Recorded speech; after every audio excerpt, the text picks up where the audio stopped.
தொடர்ந்து நம்ம ஈரானுடைய நிலவரங்களை பார்த்து கொண்டிருக்கோம். இப்ப வந்திருக்கக்கூடிய சில முக்கியமான தகவலை ஒரு தொகுப்பாக பார்க்கலாம்.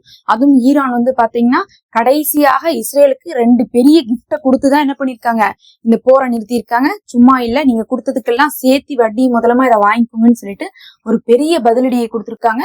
அது என்னன்னு பார்க்கலாம். அதுக்கு முன்னாடி இன்னைக்கு ட்ரம்ப் என்ன பண்ணிருக்காருன்னா, போர் நிறுத்த அறிவிப்பு வந்ததுக்கு பின்னாடி CNN என்ன சொல்லியிருந்தாங்கன்னா, இது பார்த்தாவே தெரியுது அமெரிக்கா ஈரான்கிட்ட போய் சரணடைஞ்சிருச்சு, அமெரிக்காவுடைய சக்தி எல்லாம் என்ன ஆயிடுச்சு இப்ப ஈரானுக்கு போயிருச்சு அப்படின்னு சொன்னனால உடனே இவர் என்ன பண்ணிருக்காரு, கொந்தளிச்சு CNN மேல நாங்க கேஸ் போட போறோம், அவங்க தேவையில்லாம அவதூறு பரப்பி இருக்காங்க அப்படின்னு சொல்லியிருக்காரு. அதே சமயத்துல ஃபோக் நியூஸ் சேனல்ல இருந்து அவங்க கொஸ்டின் கேட்கும் போது ஃபர்ஸ்ட் நிறுத்துங்க, நாங்க சமாதானத்தை பத்தி பேசும்போது என்ன நிபந்தனைகள் பேசணும்னு உங்களுக்கு தெரியுமா, நாங்க சொல்லாத நிபந்தனைகள் எல்லாம் நீங்க என்ன பண்ணிருக்கீங்க நியூஸ்ல போட்டிருக்கீங்க, ஃபர்ஸ்ட் ஒரு போர் நிறுத்தம் வரணுங்கிறதுக்காக சில விஷயத்த என்ன பண்ணுவோம், மேலோட்டமா 2 பக்கமே ஒத்துப்போம், ஆனா அது கையெழுத்து போட்டா மட்டும்தான் அது என்ன ஆகும், உறுதியாகும். 15 நாளுக்குள்ள பேசி அதுக்கப்புறம் ஃபைனலைஸ் ஆகி கையெழுத்து போடுறது மட்டும்தான் என்ன ஆகும், நடைமுறைக்கு வரும் அப்படின்னு சொல்லிட்டு அவர் என்ன பண்ணிருக்காரு, இப்போதைக்கு நாங்க என்ன ஒத்துருக்கோம்னு சொல்லிட்டு என்ன பண்ணிருக்காங்க, காமிச்சிருக்காங்க.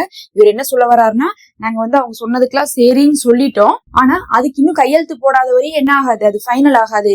இப்ப 2 வாரத்துக்கு வேணா அது நடைமுறையில இருக்கலாம், ஆனா அதுக்கப்புறம் அது கையெழுத்து போட்டா மட்டும்தான் அந்த 2 வாரத்தை மீறி அது நடைமுறையில இருக்கும்னு சொல்றாங்க. இந்த ட்ரம்ப் எப்பயுமே இந்த மாதிரியான வேலைகளை பல தடவை பண்ணிருக்காங்க. இஸ்ரேலும் இதை பண்ணிருக்காங்க. போர் நிக்கணுங்கிறதுக்காக தற்காலிகமா எல்லாத்துக்கும் தலையாட்டி ஓகேன்னு சொல்லிட்டு போரை நிறுத்தி போட்டு அதுக்கப்புறம் என்ன பண்ணுவாங்க, பேசுவாங்க. அப்புறம் அது அவங்களுக்கு கௌரவ குறைச்சலா இருந்தா அதை மாத்திட்டு என்ன பண்ணுவாங்க, இது ஒத்து வரலன்னு சொல்லுவாங்க. அதனால ஒரு சந்தேகம் எழுந்து கொண்டே இருக்கு. இந்த 2 வாரத்துக்கு போர் நிறுத்தம் அப்படிங்கிறது இருக்குது.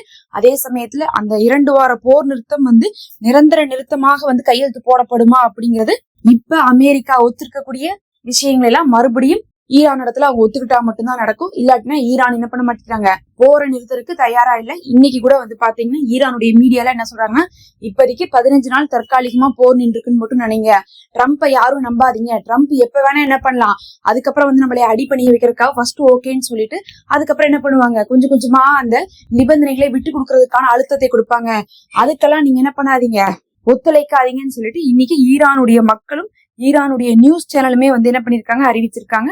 அந்த அளவுக்கு ஈரான்ல என்ன பண்றாங்க, போர் நின்றுச்சு அப்படிங்கக்கூடிய சந்தோஷத்தை விட இது நிரந்தரமா இதே மாதிரி நிக்கணும், அதை விட்டு போட்டு மறுபடியும் கொஞ்சம் கொஞ்சமா மாத்தி அடிமைத்தனம் படுத்தக்கூடாது அப்படிங்கறதுல உறுதியா இருக்கிறாங்க. அதுலயே ட்ரம்ப் சொல்லும் போதே என்ன சொல்லியிருக்காருன்னா, நேரடியாக அந்த 10 நிபந்தனைகள் என்ன பண்ணிருக்கோம் அப்படிங்கறத சொல்லும் போது அதுல ஈரான் ஹார்மோஸ்ல காசு வாங்குவாங்க அப்படிங்கறத அவங்க மென்ஷன் பண்ணவே இல்லை. அப்படின்னு என்ன அர்த்தம்னா, ஈரான் 2 மில்லியன் ஒரு கப்பலுக்கு வாங்குவாங்க அப்படிங்கிறதுக்கு நாங்க சம்மதம் தெரிவிக்கலைங்கிற மாதிரிதான் ஃபர்ஸ்ட் என்ன பண்ணியிருந்தாரு, ட்ரம்ப் சொல்லியிருந்தாரு. ஆனா அடுத்த அறிவிப்பே பிரஸ் மீட்ல சொல்லும் போது மறைமுகமா என்ன சொல்றாருன்னா, அவங்க ஹார்மோஸ்ல ஒரு நியாயமான ஃபீஸ் வாங்குறாங்க, அது அவங்கள மறு கட்டமைப்பு பண்றதுக்கு யூஸ் ஆகும் அப்படின்னு இருக்காரு. அது மூலமாவே என்ன இருக்குன்னா, அமெரிக்கா ஈரான் பணம் வசூலிக்கிறதுக்கும் சேர்த்திதான் சம்மதம் தெரிவிச்சிருக்குது அப்படிங்கிறது தெரிய வருது. முதல்ல சும்மாதான் இருந்துச்சு, இவங்க போய் சண்டையை போட்டு இப்ப என்ன பண்ணிட்டாங்க, ஈரானுக்கு காசு வர மாதிரி நல்லா ஏற்பாடு பண்ணிட்டாங்க. இன்னும் ஈரான் என்ன பண்ணலாம், ஹார்மோஸ் கிட்ட உட்கார்ந்த இடத்துல என்ன பண்ணிக்கலாம்னா சம்பாதிச்சுக்க முடியும். இவங்க எவ்வளவு இழப்புகள் எல்லாம் ஏற்படுத்தி இருந்தாங்களோ அந்த இழப்புகள் எல்லாமே அதுல வரக்கூடிய காசுலயே என்ன பண்ணிடுவாங்க, அவங்க சரி செஞ்சுப்பாங்க. இதனால எல்லா நாட்டுக்குமே அந்த வழியா வரக்கூடிய கப்பலுடைய விலை என்ன ஆகுது, இப்ப உயருது.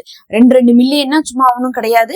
அது எல்லாமே நமக்கு அந்த பொருள் வாங்கும் போதும் பாதிக்கப்படும். இது எல்லா கப்பலுக்குமே பொருந்தும். இதுல வேற பார்த்தா இந்த அமெரிக்காவுக்கும் இஸ்ரேலுக்கும் போகக்கூடிய கப்பல் தான் 100கணக்கான கப்பல் இந்த போர் ஆரம்பிச்சதுல இருந்து வராம இருக்கு. இன்னி இந்த ரூல்ஸ் அடிப்படையில காசை வாங்கிட்டு அவங்க விடுவாங்க. கிட்டத்தட்ட ஒரு 130 கப்பல் சொல்லப்படுது. அப்ப அத்தனை கப்பலும் ஒரே நேரத்துல வெளியே வந்தா என்ன ஆகும், அத்தனை மில்லியன் 2 மில்லியன் ஒரு கப்பலுக்குன்னு சொன்னா கூட ஒரு 250 மில்லியன் என்ன பண்ணிருவாங்க, ஈரான் வசூல் பண்ணிருவாங்க. அவங்களுடைய ஜிடிபில 20% இப்போது என்ன இருக்கு, அதிகமாக உயர்ந்திருக்கு. கண்டிப்பா இந்த போர் ஈரானுக்கு பெரிய லாபத்தையும் வெற்றியும் கொடுத்திருக்குன்னு சொல்லிட்டுதான் எல்லாருமே ஆய்வாளர்கள் ஆகட்டும் ஈரான் மக்கள் ஆகட்டும் சொல்லி கொண்டு இருக்கிறாங்க. அது மட்டும் இல்லாம இன்னைக்கு சவுதியில என்ன சொல்லியிருக்காங்க அப்படின்னு சொல்லிட்டு பார்க்கும்போது, எங்களை பொறுத்தளவுக்கு இவங்க ஜெயிச்சாங்களா அவங்க ஜெயிச்சாங்களான்லாம் முக்கியம் கிடையாது, போர் நின்னுச்சு அதுதான் எங்களுக்கு வேணும், எல்லா பக்கம் நாங்க அமைதி தான் எதிர்பார்க்கணும்னு சொல்லியிருக்காங்க. சொன்ன கையோட இன்னொரு விஷயத்த சொல்லியிருக்காங்க, இதுக்கப்புறம் ஈரான் எங்களுடைய சகோதரத்துவத்தை இழந்துட்டாங்க, முன்னாடி இருந்த மாதிரி நாங்க ஒற்றுமையா இருக்க முடியும் அப்படிங்கக்கூடிய நம்பிக்கை இல்ல, அவங்க மேல ஒரு நம்பிக்கையை வச்சிருந்தோம், அவங்களோட என்ன பண்ணிருந்தோம், இணைந்து நாங்க செயல்பட்டோம். ஆனா கடைசியில பார்த்தா அவங்க என்ன பண்ணிட்டாங்க, இந்த போர்ல அதிகமா அவங்க தாக்குனதே எங்களை தான், அதனால முன்ன இருந்த மாதிரி ஈரான் இடத்துல நாங்க சகஜமாக இருக்க மாட்டோம் அப்படிங்கிற மாதிரி என்ன பண்ணிருக்காங்கன்னா, இப்போது UAE, துபாய், கத்தாரு, சவுதிலாம் வந்து சொல்லியிருக்காங்க. ஆரம்பத்திலே பாத்தீங்கன்னா இந்த சன்னி முஸ்லீம்களுக்கும் ஷியா முஸ்லீம்களுக்கும் நடுவுல வந்து பெருசா உறவெல்லாம் இருக்காது. இப்பதான் வந்து கொஞ்சம் கொஞ்சமா உறவு வந்துச்சு. அது பாலஸ்தீன விஷயத்துல அவங்க வந்து தலைவிட்டு நிறைய விஷயங்கள் செய்யறாங்கிறதுனால நாம செய்யற வேலையை அவங்களாவது செய்யறாங்களேன்னு சொல்லிட்டுதான் இவங்க என்ன பண்ணாங்க, கொஞ்சம் ஓரளவுக்கு வந்து சமாதானமா போனாங்க. ஈரானும் வந்து ஒரு கட்டத்துக்கு மேல வந்து நாம முஸ்லீம் நாடுகள் சண்டை போடக்கூடாது, நாமெல்லாம் ஒன்று சேரணும்னு சொல்லிட்டே இருந்தாங்க. அதனால வந்து சரி இனிமேல் நம்மள ஈரான் வந்து எந்த காலத்தை கொண்டு அடிக்க மாட்டாங்கன்னு சொல்லிட்டுதான் கொஞ்சம் என்ன பண்ணாங்கன்னா இந்த சவுதியில வந்து ஜாயின் பண்ணாங்க. ஆனா கடைசியில இப்ப பார்க்கும்போது இந்த போருடைய முடிவுல அந்த மாதிரியான உறவுகளை இனிமேல் நீங்க எதிர்பார்க்காதீங்க அப்படிங்கறதையும் அவங்களே தெரிவிச்சிருக்காங்க. அடுத்து இஸ்ரேலுடைய முன்னாள் பிரதமர் அவர் என்ன சொல்லி வச்சிருக்காருன்னு வந்து பார்க்கும்போது அந்த யாயிர் லாபிட் அவர்கள் சொல்லியிருக்காங்க, நமது தேசிய பாதுகாப்பின் அடிப்படை தொடர்பான முடிவுகள் எடுக்கப்படும் போது இஸ்ரேல் அந்த பேச்சுவார்த்தை குழுவில் கூட இடம்பெறவில்லை. ராணுவம் அதனிடம் கேட்கப்பட்ட அனைத்தும் செய்தது. மக்கள் வியக்கத்தக்க எதிர்ப்பை வெளிப்படுத்தினர். ஆனால் நெத்தன்யாகு அரசியல் ரீதியாக யுத்தி ரீதியாக தோற்றுவிட்டார். தான் வைத்த இலக்கை அவர் அடையவில்லைன்னு சொல்லியிருக்காரு. அதாவது இவரு வந்து ஈரான் அடிக்கணும் தான் சொல்லிட்டு இருந்தாரு. எதுக்கு வந்து ஈரான் ஒரு நாட்டை வச்சிருக்கீங்க, அதை அழிச்சு விட்டுருங்கன்னு தான் பேசினாரு. இவர் பிரைம் மினிஸ்டரா இருந்தாலும் இந்த போர் தான் வந்திருக்கும், அதுல எந்த ஒரு சந்தேகமும் வேணாம். ஆனா அவர் என்ன சொல்றாருன்னா, எதுக்கு நீங்க சமாதானத்துக்கு போனீங்க, என்னத்தை ஜெயிச்சுட்டு வந்தீங்க அப்படிங்கிற மாதிரி கேட்டிருக்காங்க. இன்னும் வந்து சமாதானத்துல நீங்க போய் கலந்து கொள்ள கூட இல்ல அப்படிங்கிற மாதிரி சொல்லி இது வந்து நெத்தன்யாகு ஒரு தோல்விதான் சொல்லிட்டு அவருடைய கட்சிக்காக இன்னும் அவர் வந்து ஓட்டு வாங்கணுங்கிறதுக்காக எலெக்ஷன் சமயத்துல அவர் ஜெயிக்கணுங்கிறதுக்காக இது வந்து உள்கட்சி எதிர்கட்சிக்கு உண்டான பிரச்சனை மாதிரி வந்து என்ன பண்ணிருக்காரு, ஒரு அறிவிப்பை கொடுத்திருக்காரு. அதே சமயத்துல இன்னைக்கும் லெபனான் மீது தாக்குதலை நிறுத்தாமல் இஸ்ரேல் செய்து கொண்டிருக்குது. இந்த போர் நிறுத்தம் அப்படிங்கிறது மொத்தமாகவே வந்து ஈரானுக்கும் இஸ்ரேலுக்கும் அமெரிக்காவுக்கும் லெபனானுக்கும் இன்னும் ஏமனுக்கும் 5க்கும் நடுவுல தான் வந்திருக்கு. ஏன்னா அங்கிருந்து ஏமனுடைய ஹவுதிஸ் வந்ததும் ஈரானுக்கு சப்போர்ட் பண்ணிதான், லெபனான்ல இருக்கக்கூடிய ஹிஸ்புல்லா வந்ததும் ஈரானுக்கு சப்போர்ட் பண்ணிதான். அதனால ஈரானை தாக்க வேணாம் அப்படின்னு நீங்க முடிவு பண்ணும்போது லெபனானையும் தாக்க மாட்டோங்கிறத சேர்த்து முடிவு பண்ணிக்கோங்கன்ட்டு ஆரம்பத்துல இருந்து ஈரான் சொல்லியிருந்தாங்க. அததான் பாகிஸ்தானுடைய பிரைம் மினிஸ்டரும் நடுவில் நின்று பேசினாரு.